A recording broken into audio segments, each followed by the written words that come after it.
Boa tarde, meus irmãos. Tive uma visão aqui nesse início.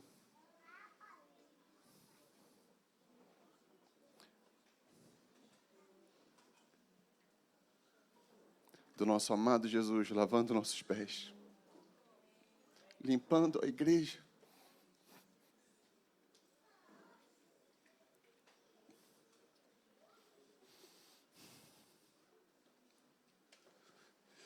Eu fico muito constrangido diante desse agir do Senhor. Porque nós deveríamos lavar os seus pés. Nós deveríamos servir a mesa, mas a palavra diz que Ele vai servir a mesa.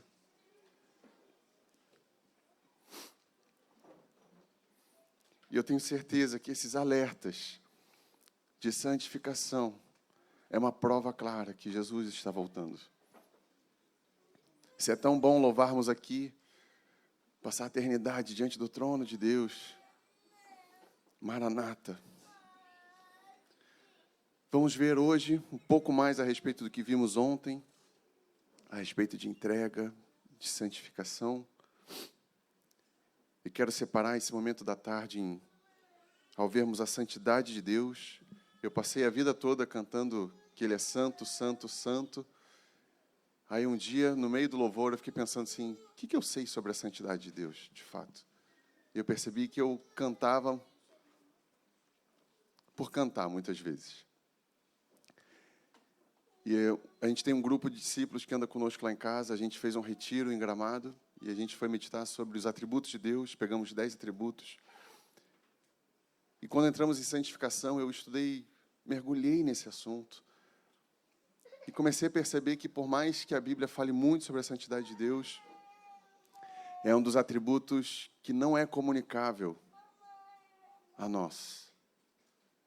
Por exemplo, misericórdia é comunicável a toda criatura.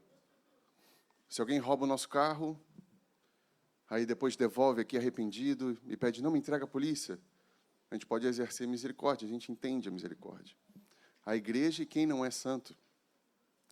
Todo mundo que vai casar faz um voto de fidelidade. Fidelidade é um atributo de Deus comunicável a todos nós. Mas a santidade de Deus, ela só é comunicada na presença santa dEle. Por isso que há muitos que acreditam que no final todos vão ser salvos. Pô, Deus não é bom? Pô, Deus não vai deixar ninguém ficar eternamente no inferno? Esse pensamento surge quando não há comunicação da santidade de Deus. Quando estamos diante da santidade de Deus, o sacrifício de Jesus se torna gigantesco. Vamos abrir em Isaías 6, de 1 a 3. Vamos ver a visão do trono de Deus que Ele revelou para Isaías no ano 740 a.C.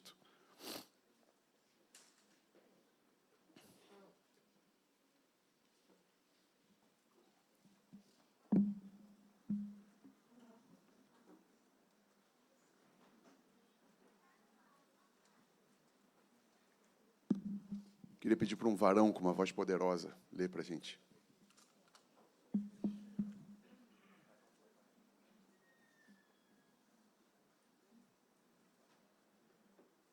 No ano da morte do rei Uzias, eu vi o Senhor assentado sobre um alto sublime trono, e as abas de suas vestes enchiam o templo. Serafins estavam por cima dele.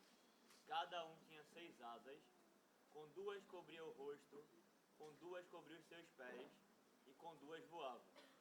E clamavam uns para os outros, dizendo, Santo, Santo, Santo é o Senhor dos Exércitos.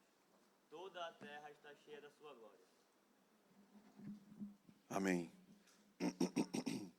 Hoje de manhã estávamos com os músicos aqui, e a gente conversando, falamos, a gente não sabe como é que é a música do céu. Não sabemos se ela tem um estilo mais do Rio, mais do Sul, mais da Austrália, mais da África. Mas Deus nos permitiu, o mais importante, vermos o que eles declaram. E os anjos não declaram sobre o coração deles que entregaram ao Senhor.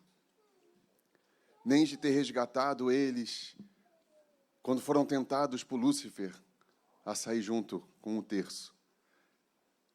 Diante do trono de Deus, eles declaram que o Senhor é santo, santo, santo. Vamos ver outro homem que viu essa mesma cena, Apocalipse 4, 8.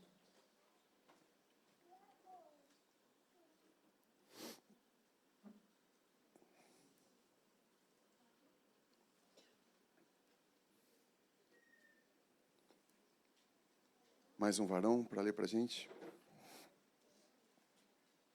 Cada um deles tinha 6 asas, e era cheio de olhos, tanto ao redor como por baixo das asas.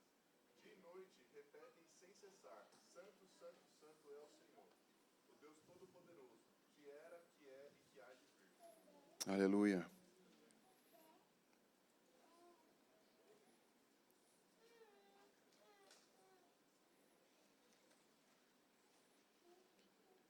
Então, o Senhor coloca Isaías 700 anos antes de Cristo, João 70 anos depois de Cristo, para ver esse céu aberto e esse vislumbre do trono de Deus. Nós podemos perceber, irmãos, coisas semelhantes comparando esses dois momentos.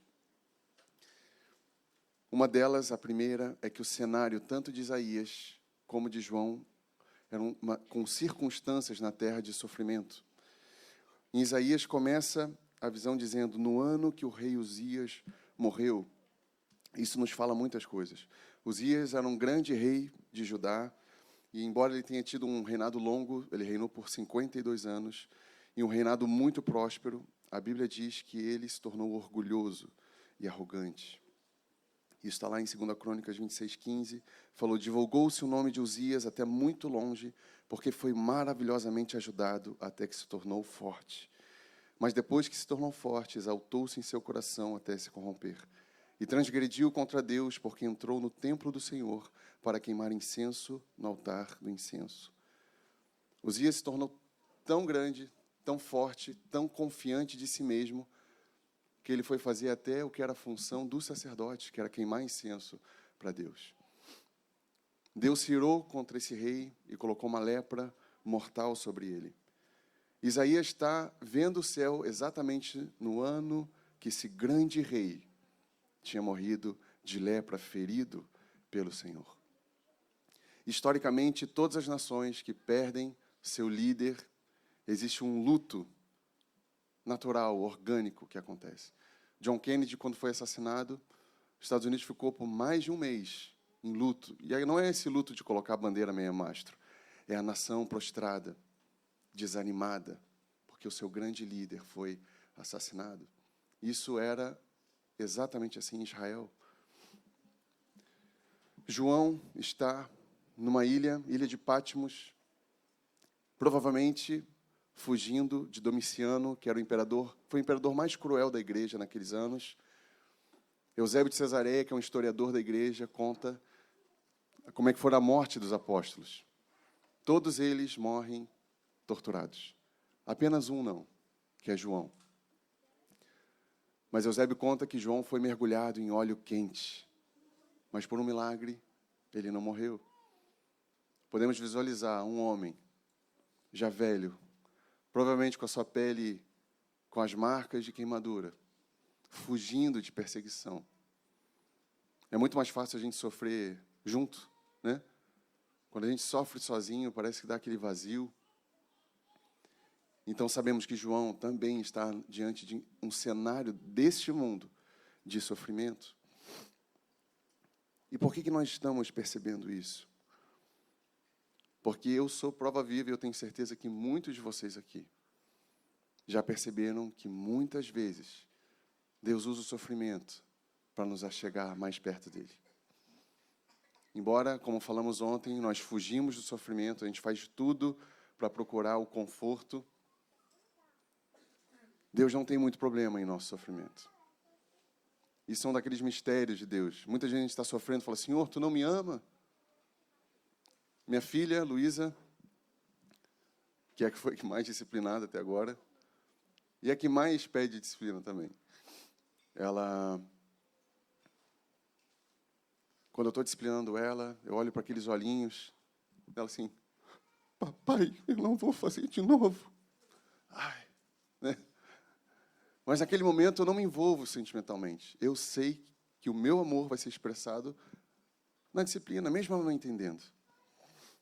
Eu percebo que Deus faz isso conosco. E a gente olha, Senhor, por que eu? O que eu fiz? Eu não estou falando que nós devemos correr atrás de sofrimento, não é nada disso.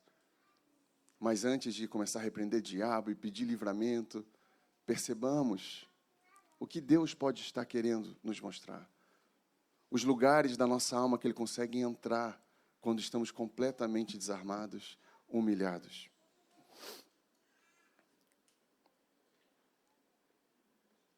Segunda coisa que podemos perceber ao comparar as duas visões é que a exposição da santidade de Deus revela a nossa indignidade.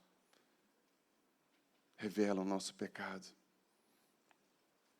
Isaías, ao fim da visão, no próximo versículo 5, ele disse, então gritei, ai de mim, estou perdido, pois sou um homem de lábios impuros e vivo no meio de um povo de impuros lábios. Os meus olhos viram o Rei, o Senhor dos Exércitos. Isaías grita, desesperado. Estamos falando de um profeta, um homem completamente consagrado, separado, diante do trono de Deus.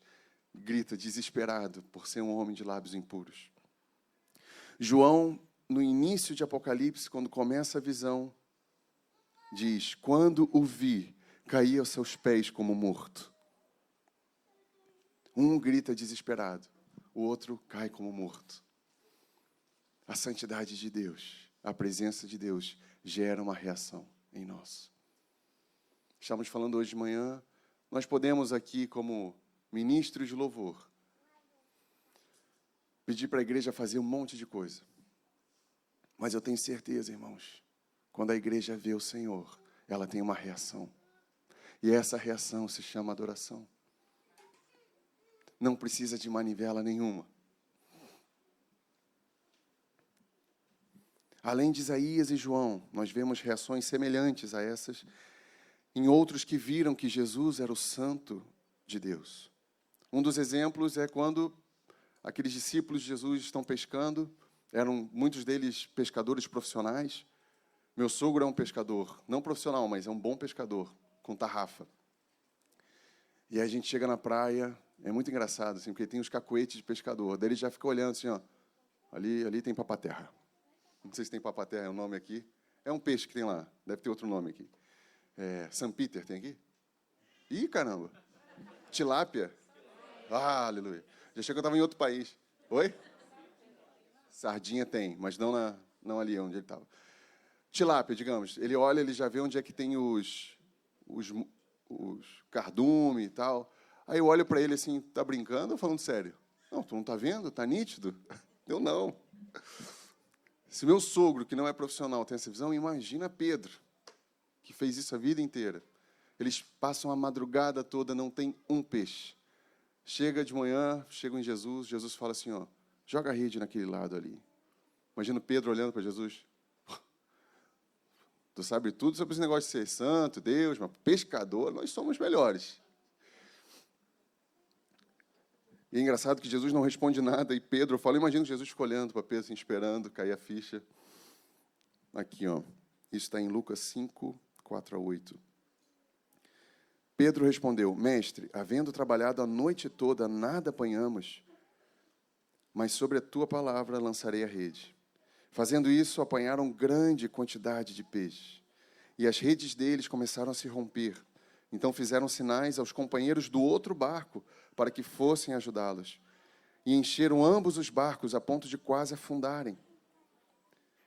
É muito interessante isso, irmãos, porque uma das marcas que Jesus era o Messias, e aquele povo que conhecia muito bem as Escrituras, sabia que o Messias faria milagres.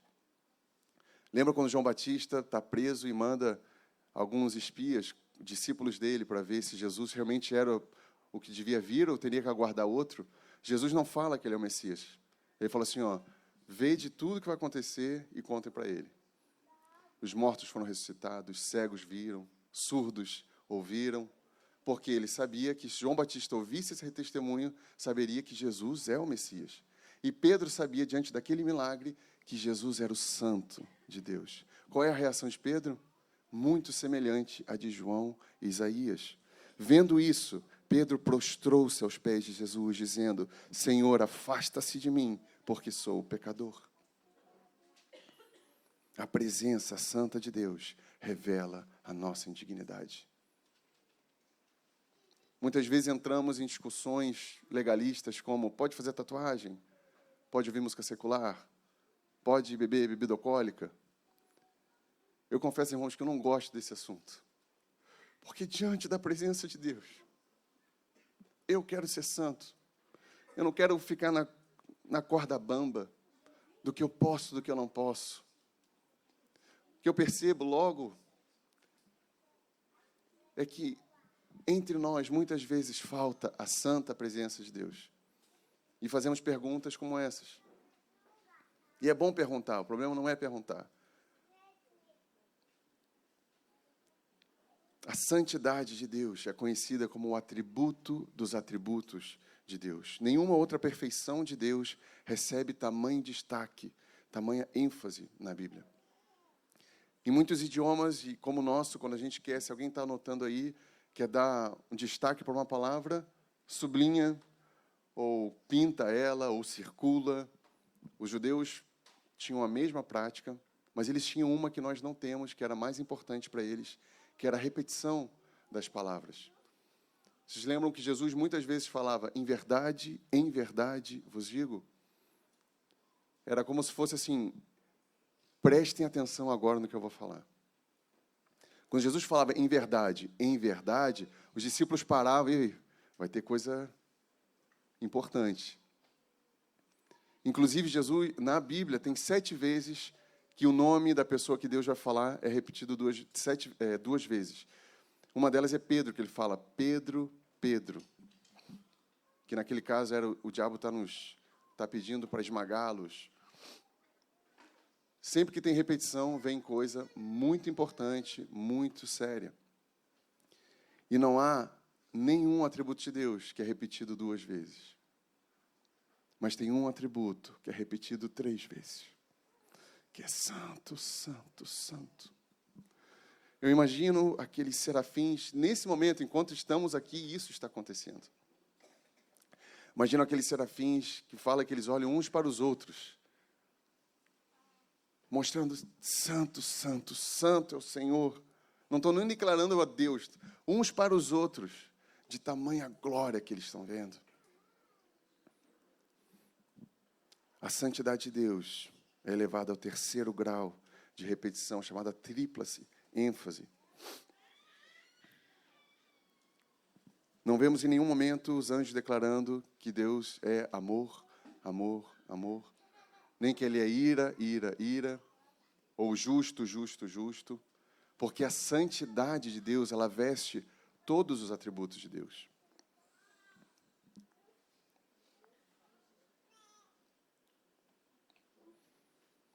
E nós precisamos lembrar que Deus não é santo porque nós o adoramos. Nós o adoramos porque Ele é santo. Eu preciso confessar que eu, por muitos anos, principalmente na minha adolescência, eu sempre tive violão em casa, aí eu olhava o violão pendurado, aí eu olhava para ele assim, me dava aquele: eu preciso adorar o Senhor. Aí eu passava pelo violão, ligava a TV. Aí eu desligava a TV, depois de meia hora, olhava para o violão. O Senhor é digno, né? Vou louvar o Senhor. Daí pegava o violão, cantava uns 5 minutos, meio que olhava para o céu assim: deve estar feliz, hein, Pai? Te adorei. Como se Deus tivesse um telescópio do trono, assim, vendo assim: ó, está passando perto do violão. Passou. Vou esperar, vou esperar.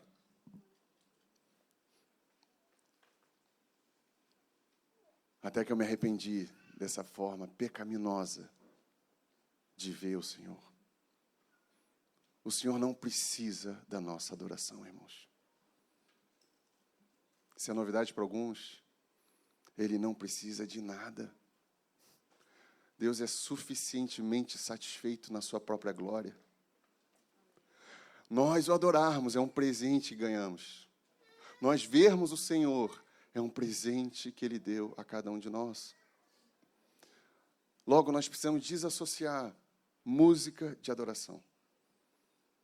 Não sei vocês, mas por muitos anos, para mim era quase uma simbiose. Nós não paramos de adorar o Senhor quando os instrumentos pararam.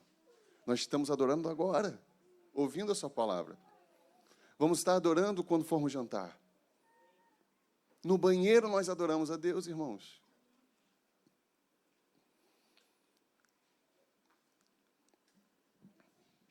A exposição à presença de Deus, ela gera uma reação. Por isso que vemos hoje igrejas, irmãos, alguns que eu não sei que são irmãos, completamente irreverentes. Eu lembro que uma época atrás começou um termo a ser usado, adoração extravagante. Aí, coisas estranhas, assim, como se pessoas fossem possuídas por um Espírito Santo e sobem em cima de não sei o quê.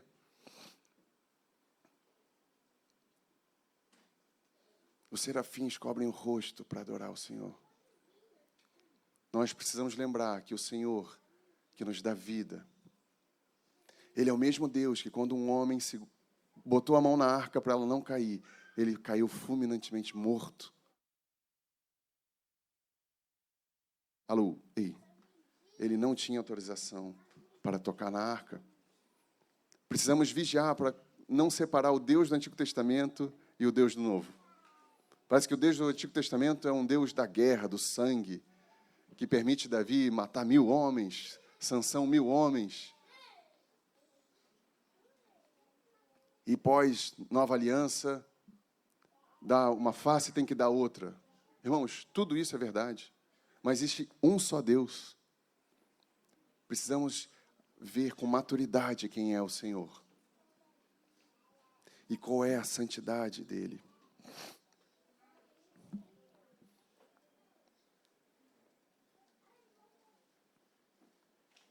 Vamos falar agora sobre a nossa santificação. Eu vejo que a maior urgência da igreja hoje é ver o valor da santidade. Quanto custa a santidade na tua vida? Já pensamos sobre isso? A gente geralmente guarda e zela por aquilo que a gente dá valor. A nossa santificação é tão importante que Deus, antes de criar a primeira árvore, a primeira baleia, Ele nos chamou para que fôssemos santos na sua presença. Isso está em Efésios 1:4. Assim como nos escolheu nele antes da criação do mundo, para sermos santos e irrepreensíveis na sua presença. Nossa santidade é tão cara, tão valiosa para Deus, porque Ele sabe que sem ela nós não veremos o Senhor. Ontem lemos Hebreus 12:4, que diz: sem santificação ninguém verá o Senhor. Eu contei para alguns irmãos que eu fui durante 3 anos, mais ou menos, um calvinista clássico, beirando o hipercalvinismo. Com relação à soteriologia, Deus escolheu os que vão ser salvos. E tudo isso está na Bíblia, irmãos. Textos que falam que o Senhor escolheu, que Ele tem uma raça eleita, um sacerdócio real, uma nação santa, um povo exclusivo. Não teria como Lázaro ter fé para ser curado, certo? Estava morto como nós, mas ele ouve a voz de Jesus o chamando para fora, como nós nos convertemos.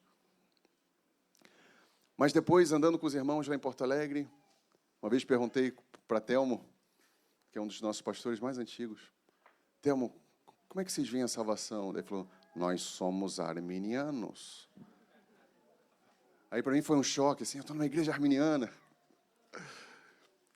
E eu comecei a buscar a revelação do Senhor a respeito desse tema. E eu, nesse tempo, na internet, às vezes abrindo caixinha de pergunta na rede social, vem muito sobre isso. Tu crê em calvinismo? Daí eu percebi, conversando com alguns pastores, que isso virou uma bagunça entre os jovens, principalmente entre os jovens na igreja. Calvinistas versus arminianos. Vendo 1 hora de um vídeo no YouTube, achando que virou um teólogo PhD. Mas uma coisa, irmãos, acaba com essa discussão. Sem santificação, ninguém vai ver o Senhor. Não importa se for você que bateu na porta de Deus ou Ele que abriu, sem santificação, ninguém verá o Senhor. O caminho apertado e estreito. A nossa santidade é um meio pelo qual nós temos intimidade com Deus. Reparem que quando Adão pecou, o Senhor não perguntou o que ele fez. Ele não chegou no jardim e falou assim: Adão, o que tu fizeste, Adão? O que ele perguntou? Adão, onde estás? Porque a natureza do pecado é nos distanciar do Senhor. Pior do que o que fazemos no ato do pecado é para onde ele nos leva. Distante do Senhor. Em 1 Tessalonicenses 4, 3 e 7 diz: pois essa é a vontade de Deus, a nossa santificação. Porque Deus não nos chamou para a impureza, mas para a santidade. 1 Pedro 1,15: mas assim como é santo aquele que vos chamou, sede vós também santos em toda a vossa maneira de viver. Porque está escrito: sede santos, porque eu sou santo. O Senhor é tão radical que Ele não deixa uma aresta em toda a maneira de viver. 2 Timóteo 1,9: Ele nos salvou e nos chamou para uma vida santa, não por nossos méritos, mas por causa do seu próprio plano e graça. Temos que vigiar com todos os extremos. Teve um período, eu tinha um pecado que me atormentava. Aí eu passei um longo período sem ele, aí eu comecei a me orgulhar porque eu era santo. Sem perceber que agora eu estava pecando pelo orgulho. E esse texto resolve esse problema. Ele nos salvou e nos chamou para uma vida santa, não por nossos méritos, mas por causa do seu próprio plano e graça. Não conseguimos ser santos por nós mesmos. Às vezes chegam alguns jovens atormentados pela impureza, com fardo pesado, porque acham que podem ser santos por si mesmos. Impossível, irmãos. A única coisa que sabemos é pecar. Todo o resto de bom é a graça de Deus. Romanos 12, 1. Portanto, irmãos, rogo-vos pelas misericórdias de Deus, que apresenteis o vosso corpo como um sacrifício vivo, santo e agradável a Deus. E esse é o nosso culto racional. E o que nos move a santificação, a prática de zelar por ela, é a noção de quanto ela vale. Queria que abríssemos um texto, ou apenas projeta, porque ele pode ter uma linguagem estranha aqui, Eclesiastes 10, 1. Vamos meditar sobre o quanto vale a nossa santificação.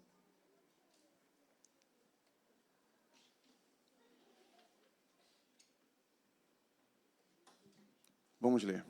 Qual a mosca morta faz o guento do perfumador exalar mau cheiro? Assim é para a sabedoria e a honra um pouco de estultícia. Vamos de novo. Qual é a mosca morta? Faz o unguento do perfumador exalar mau cheiro. Assim é para a sabedoria e honra um pouco de estultícia. Na minha versão diz assim: assim como a mosca morta faz exalar mau cheiro e inutilizar o unguento do perfumador, assim é para a sabedoria e honra um pouco de estultícia. Precisamos perceber que muitas vezes a Bíblia usa palavras que significam coisas específicas. O perfume é algo que sempre que a Bíblia cita significa unção.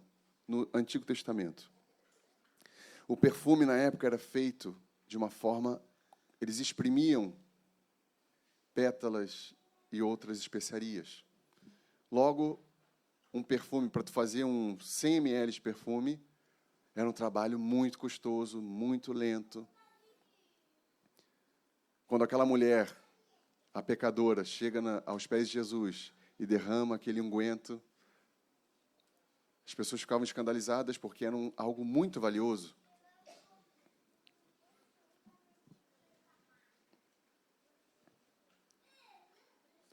E se nesse processo, fazendo o perfume, caísse uma mosca dentro, ela estragava todo o perfume.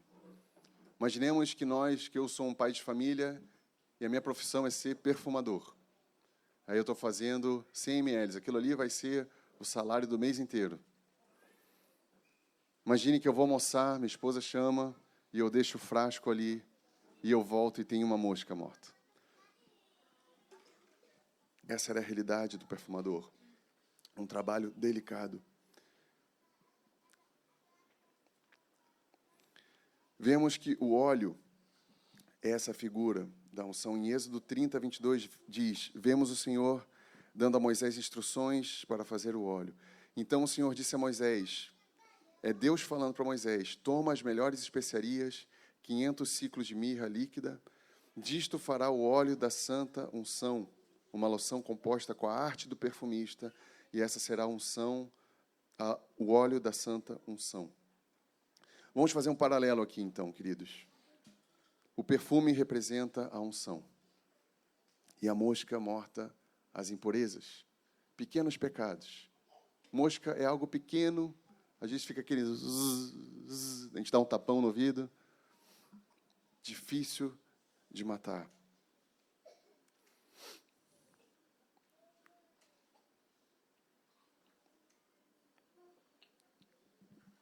Esse assunto é tão importante, irmãos.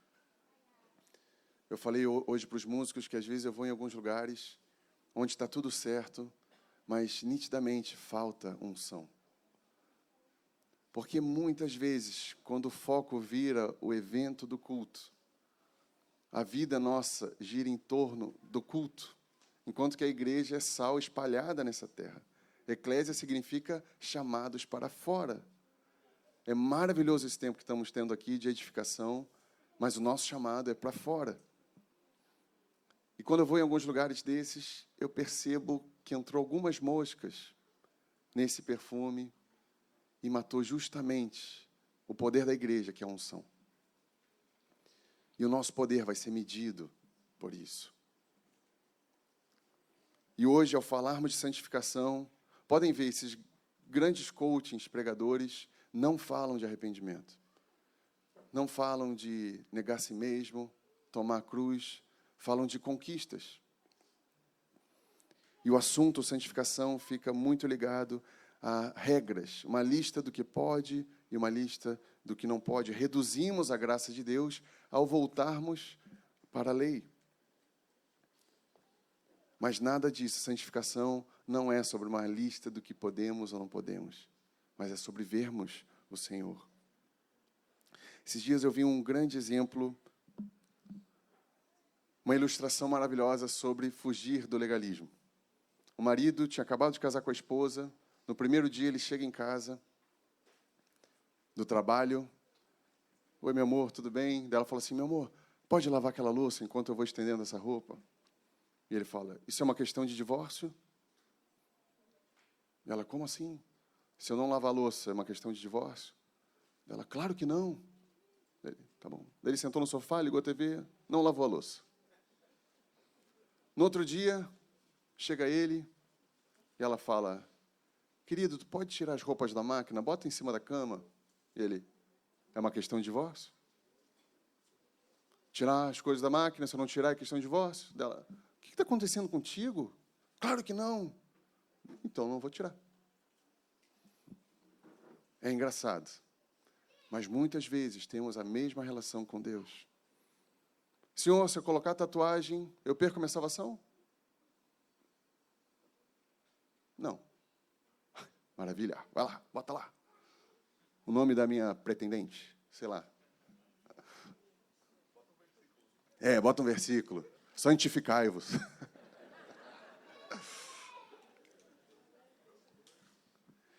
E vira uma vida completamente pequena, baseada em que pode e não pode. Não tem problema perguntarmos se algo é pecado. Mas, irmãos, a motivação já vai te responder. Que nós não vivemos essa vida santa na tentativa de saber se a gente vai perder ou não a salvação, mas que nós queiramos agradar ao Senhor. Santidade é muito, muito mais do que uma lista de proibições. Ela é o nosso traje diante do Rei. Santidade é o meio pelo qual nós nos achegamos à presença de Deus. Por isso que vemos o Senhor falando que antes da fundação do mundo, Ele nos chamou para que fôssemos santos em sua presença. Voltando às moscas de Eclesiastes. Por que aquela mosca caiu no perfume? Provavelmente o perfumista foi almoçar e deixou ela descoberta. Ou seja, irmãos, todos nós corremos o risco de uma mosca entrar em nossa unção, se nós deixarmos a nossa vida descoberta. Por isso que a Bíblia diz, confessai os pecados uns aos outros. Sabe o que é isso? É fechar o frasco. Abrir as nossas fraquezas. Fizemos isso durante o louvor. Quem está cansado, fala para o teu irmão. É uma maldição preservar a nossa imagem. Quem mais quer isso é Satanás. Cara, te mostra limpinho. Tu está bem na fita. Tu pecou feio aí, mas fica na tua, vai passar. Com isso, deixamos nosso perfume descoberto.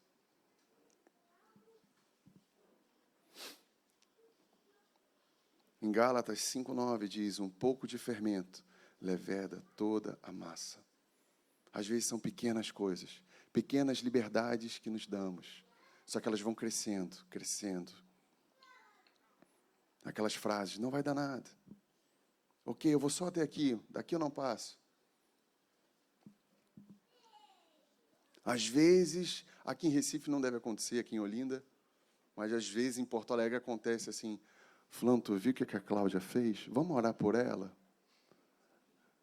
Ela pecou. Ela fez isso, isso, isso. Vamos orar, vamos orar. A desculpa é oração, mas a maledicência rola solta. Precisamos vigiar. Uma tentação de todos nós. Tem um dado de psicologia, se tivesse a Vitória aí, poderia, nossa psicóloga, né? É? Tem um dado que eu vi da psicologia, que quando tem um acidente de carro, aquele congestionamento enorme, muitas vezes é pela velocidade lenta que as pessoas estão vendo a desgraça. Passa bem devagarinho, isso dá uma irritação em mim. Eu achava que era um trânsito fechado. Não, está aberto, mas todo mundo quer ver o que aconteceu. Porque gera um prazer em ver que um outro está na desgraça. Uma raça caída. Esse está pior que eu. Aí gera uma satisfaçãozinha. Irmão, nós precisamos rejeitar esse negócio. Nós somos pacificadores, abençoamos, oramos. E às vezes são pequenas coisas. Em Cantares 2,15 fala das raposinhas que destroem as vinhas. E o ponto não é o tamanho da raposa, mas a natureza da raposa de destruir. Pequenas libertinagens. Se aqui, na nossa cafeteria Ramos, é esse o nome? Ramos Coffee. Se tivesse água mineral para vender, nós chegássemos ali, e antes, vou usar uma ilustração aqui, ó. A gente pegasse, e antes de abrir, fôssemos olhar o rótulo, tivesse assim, 98% de água natural pura, 2% de água de esgoto. Nós tomaríamos? Se nós, que somos maus, não tomaríamos 2% de água com esgoto, por que 98% de santidade basta para Deus? Se Ele que é santo. No final do Sermão do Monte, Jesus fala, sede perfeitos, como o vosso Pai é perfeito. Pode parecer algo inatingível, mas não é, porque nós alcançamos isso pela graça de Deus. Quando Jesus fala que Ele vai vir buscar uma igreja santa, sem mácula, sem ruga, eu acredito. Quando eu olho para a igreja, eu penso assim, falta bastante trabalho.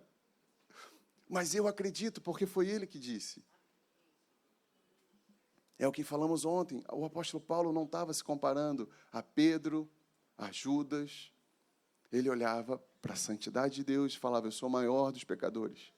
Esse é um coração daquele que se santifica.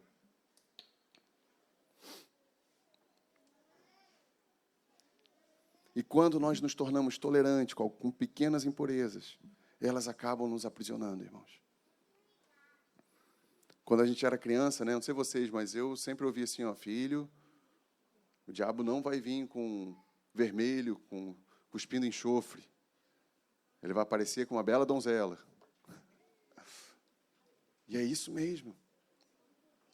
Muitas vezes, os pecados onde vemos que já estamos meio emaranhados, são coisas que no início não pareciam nada demais. Mas isso vai sufocando a igreja, vai tirando a espontaneidade, vai tirando esse frescor espiritual de edificar. O agente ativo da igreja, irmãos, aqui, não é quem pega no microfone, é toda a igreja. Todos têm do Senhor, o Deus vivo que habita em nós. Mas por que alguns, às vezes, nunca se expressam? Às vezes estão amarrados, inibidos. E o Senhor quer trazer libertação, amém?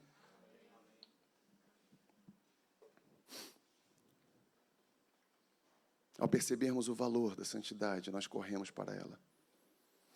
Corremos para guardá-la, para protegê-la.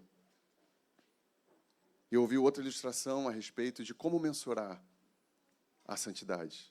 Um discipulador chegou para o seu discípulo e falou assim: fulano, tu venderia o teu dedo menor, minguim, por R$1 milhão? Daí ele: não, claro que não. Mas tu venderia o teu dedo anelar por R$10 milhões? Ele: não, senhor, nada no meu corpo está à venda. Dedinho caro, hein? Tu venderia teus 4 dedos por $100 milhões? Senhor, não estou entendendo essas perguntas. Eu não venderia nada do meu corpo. $100 milhões, ele não venderia os seus 4 dedos. Jesus falou que se a tua mão direita te faz pecar, arranca e joga longe de ti. A nossa santidade vale mais que $100 milhões, irmãos.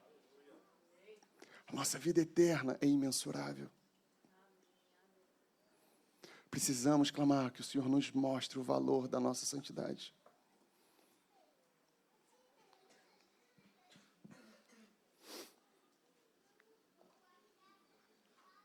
Em João 14:21, Jesus disse: aquele que tem os meus mandamentos e os guarda, esse é o que me ama. E eu também o amarei e me manifestarei a ele. Muitas vezes falamos que amamos o Senhor. Aí Jesus faz uma forma para a gente não ficar mais no sentimentalismo. Diz assim, ó, eu tenho uma forma de tu provar que me ama. Guarda os meus mandamentos.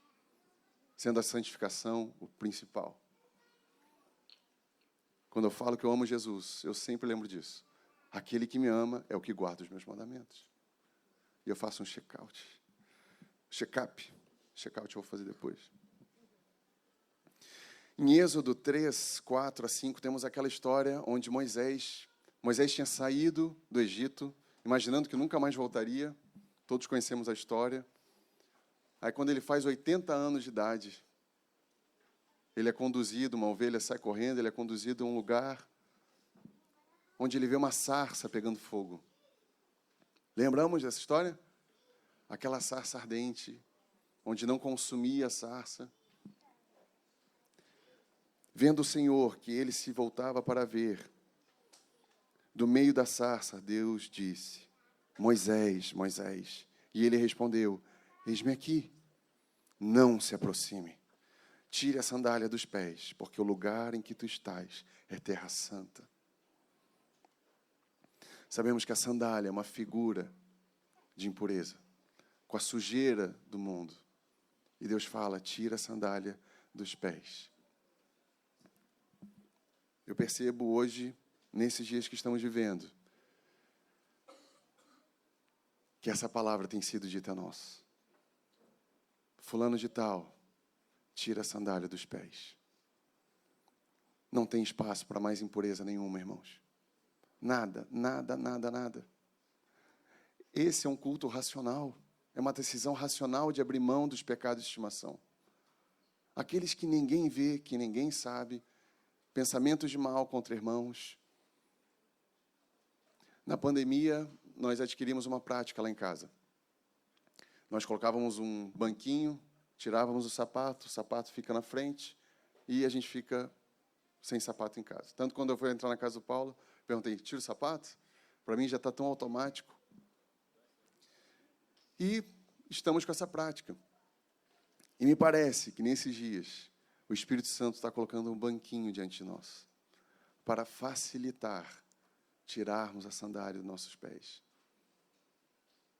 Porque se ele vai voltar como um ladrão da noite, significa que não estávamos esperando. Mas o Senhor é tão bondoso, tão misericordioso, que está nos avisando, através de eventos, através de palavras, que está próximo o dia que o céu vai se abrir. E o Rei da Glória vai surgir. Em sua coxa está escrito Rei dos Reis.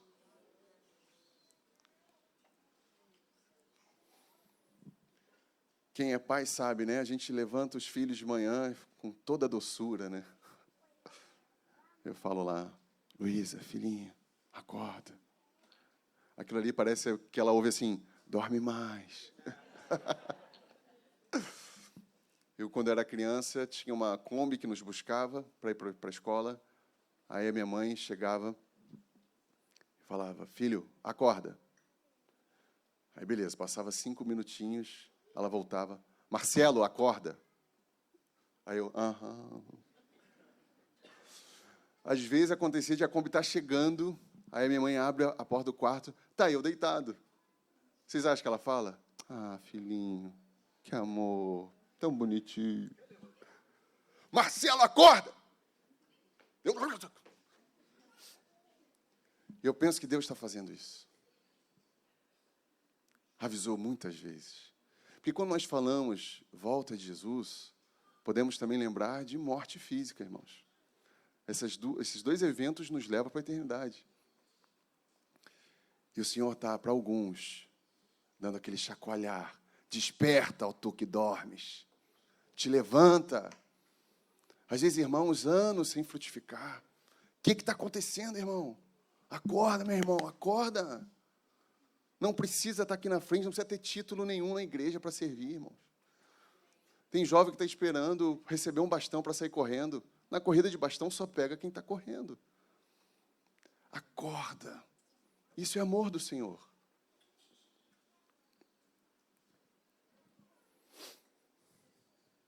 É um tempo de dar um basta definitivo em pequenas, que parecem pequenas impurezas. Qual tem sido a força que tem nos movido à santificação? É uma questão de divórcio? Ou uma vida em abundante, de viver uma vida santa ao Senhor? Quero finalizar ao vermos qual é a ferramenta que Deus usa para a nossa santificação. A disciplina. É a mesma que Ele transmitiu para nós pais diante dos nossos filhos. Vamos abrir em Hebreus 12, 6 a 10.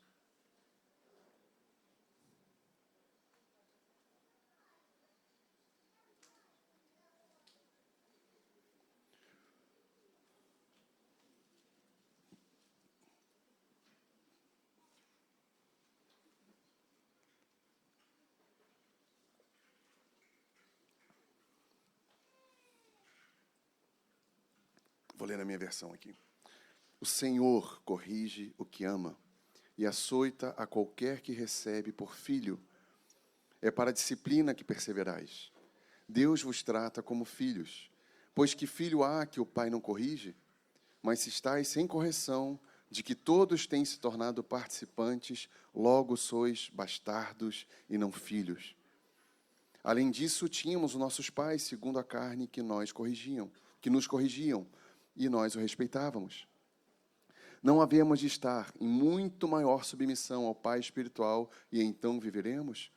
Pois eles nos corrigiam por pouco tempo, segundo melhor lhes parecia. Agora, é o grande finale desse texto. Deus, porém, nos disciplina para aproveitamento, a fim de sermos participantes da sua santidade.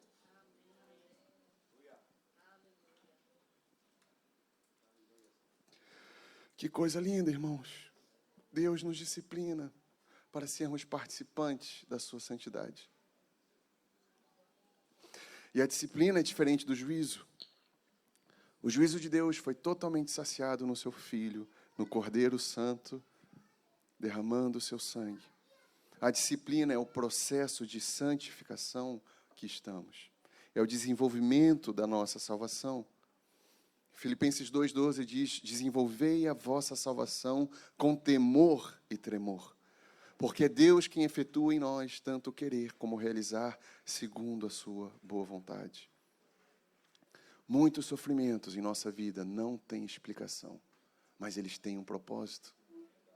A forma como Deus nos disciplina, muitas vezes, é com sofrimentos que nós não temos nem noção do porquê estamos passando por eles. Aquela nuvem de testemunhas que lemos ontem, em Hebreus 11. Muito amaram o Senhor e foram perseguidos, maltratados, cerrados pelo meio. O processo de santificação do Senhor nos leva à maturidade.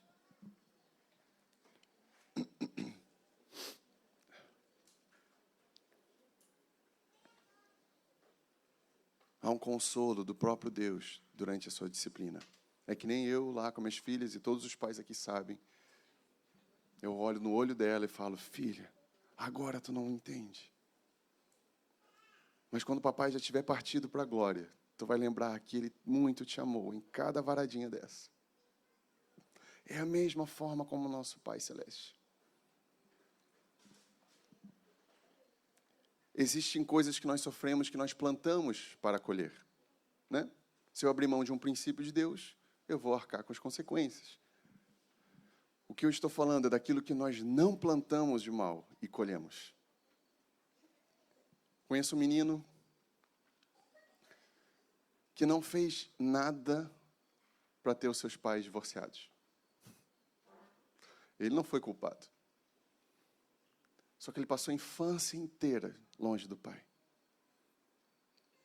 Ele gostava muito de jogar futebol, jogava relativamente bem. Aí tinha interséries, interclasses na escola, daí geralmente a turma dele ganhava. E ele fazia um monte de gol. Aí no final, na medalha, os pais entregavam as medalhas. Quem entregava a medalha para ele era um professor, porque o pai dele não estava ali. E esse menino teve problemas com impureza, ele precisava da relação paterna.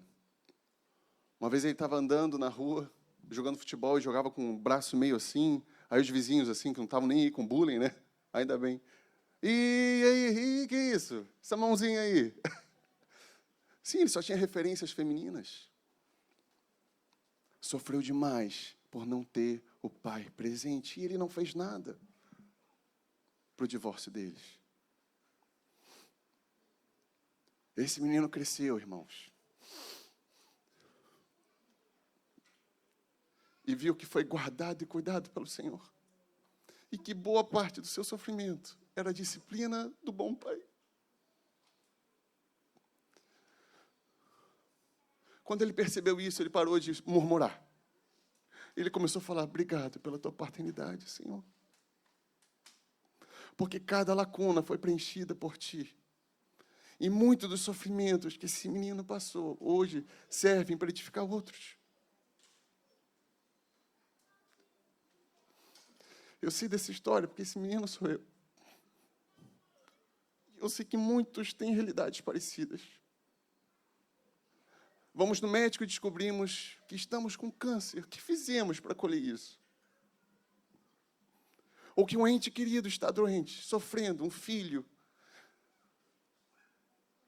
Nós temos um Pai amoroso. E Ele sabe qual é a via para encontrar o nosso coração.